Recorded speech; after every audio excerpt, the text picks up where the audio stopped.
श्री रामचरितमानस के कुछ रोचक तथ्य। हिंदू धर्म में गोस्वामी तुलसीदास जी द्वारा लिखित रामचरितमानस की बड़ी महत्ता है। यह 16वीं शताब्दी में अवधी भाषा में लिखी गई थी, जो भगवान श्री राम के पूरे जीवन काल के घटनाओं का वर्णन है। तुलसीदास जी से पहले वाल्मीकि जी ने रामायण लिखी थी, जो संस्कृत में थी।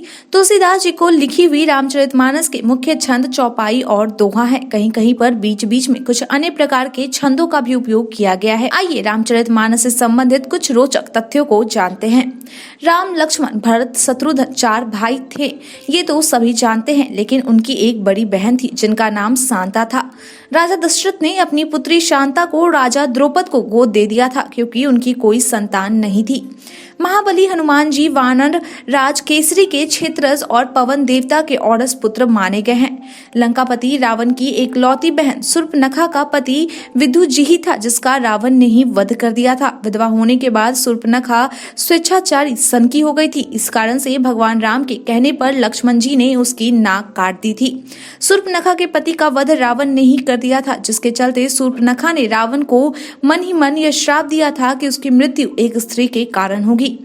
राक्षसी तारका सुकेत नामक राक्षस राज की पुत्री थी और सुंदर नामक दैत्य उसका पति था। तारका का पुत्र मारीच था, जिसने माया मृग का रूप धारण किया था। भगवान श्री राम ने विश्वामित्र की रक्षा के लिए अपने जीवन काल में पहली बार किसी तानाशाह का वध किया था। रावण भगवान शिव का एक बहुत बड़ा भक्त था। उनकी कठोर तपस्या के बाद रावण ने अपना सर काटकर शिव जी को अर्पित कर दिया था, जिससे प्रसन्न होकर भगवान जी ने रावण को 10 सिर दे दिए थे। इसी कारण रावण के 10 सिर थे। हम सभी यह जानते हैं कि रावण लंका का राजा था, लेकिन बहुत ही कम लोग यह जानते हैं कि लंका का वास्तविक राजा रावण नहीं बल्कि कुबेर था। कुबेर रिश्ते में रावण का सौतेला भाई था। कुबेर भी एक शिव भक्त था, जिसकी तपस्या से प्रसन्न होकर शिवजी ने उसे लंका दी थी। कालांतर में कुबेर से रावण ने युद्ध में लंका को जीत लिया था। एक बार माता सीता सिंदूर लगा रही थी। जब हनुमान जी ने देखा तो पूछा कि माता, आप सिंदूर क्यों लगाती हैं?